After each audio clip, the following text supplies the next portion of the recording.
Hi, it's Kiffin Low Baits here, and as you can tell from the resonance hat, today's video is going to be about security. And what I want to talk about today is passkeys.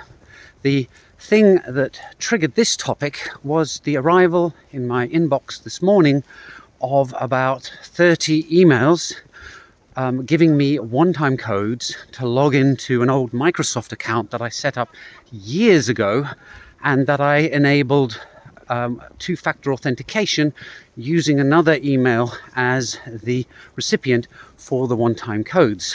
And the reason for two-factor authentication I've talked about in previous videos. It's to further secure accounts beyond a username password, because people have proven themselves incapable of managing that securely.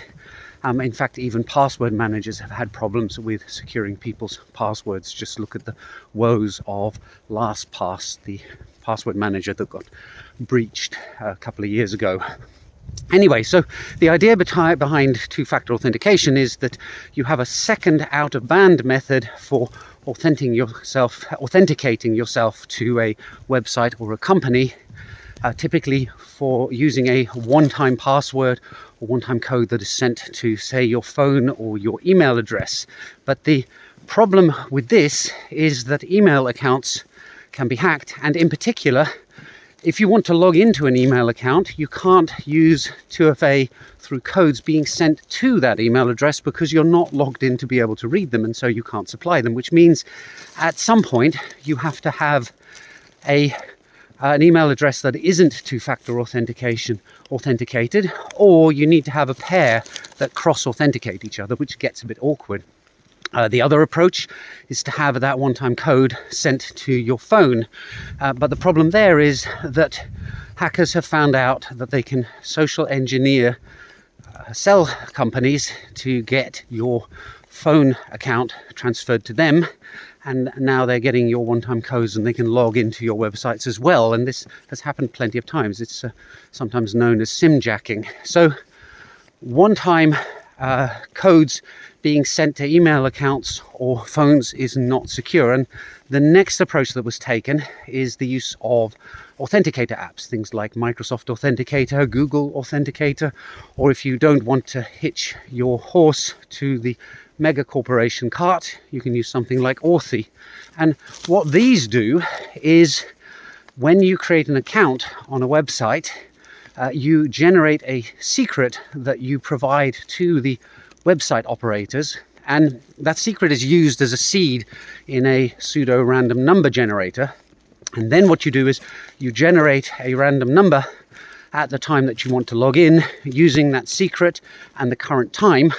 That generates a unique code, or an almost unique code, and the website can do the same thing because they have your secret as well, and then they can compare the number you provide them with the number that they've generated, and if they match, they log you in, otherwise they don't.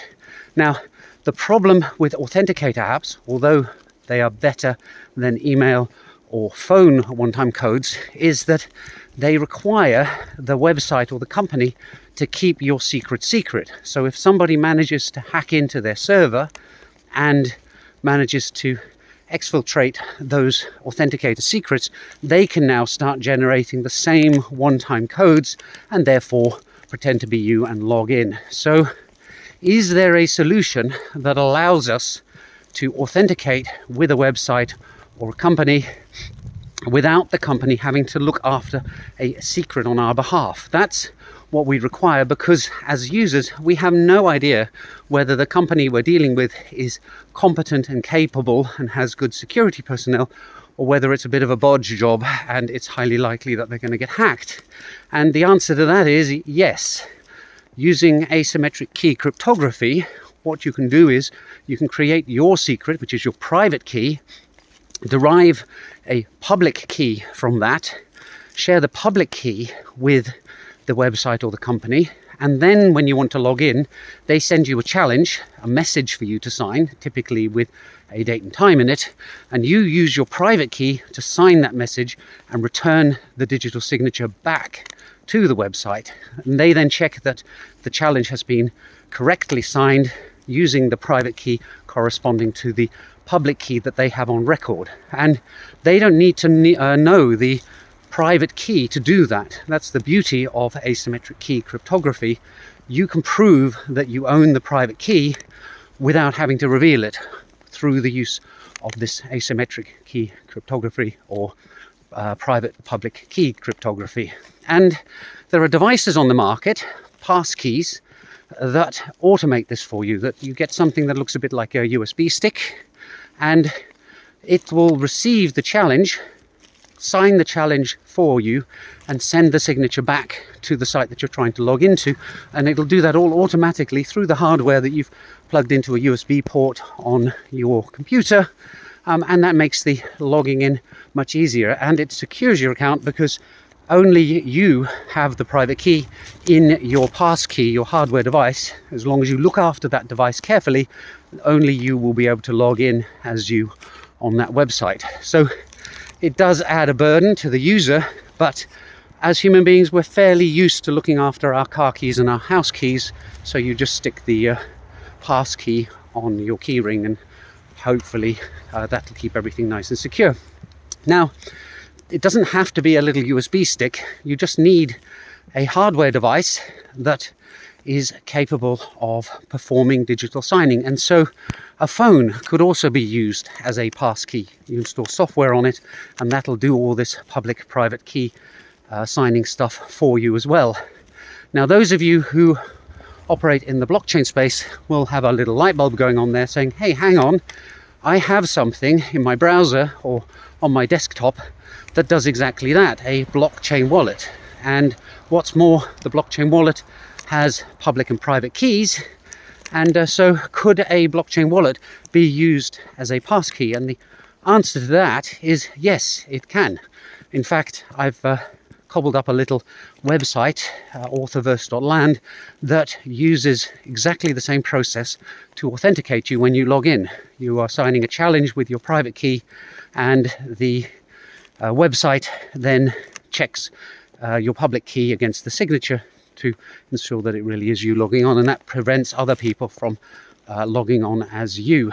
So there is one added advantage that blockchain wallets have over passkeys, and that is that because blockchain wallets are potentially handling millions, hundreds of millions, or in some cases even billions of dollars worth of digital assets, a lot of work has gone into ensuring that they're safe and secure. There's a very strong motivation to ensure that blockchain wallets are safe and secure.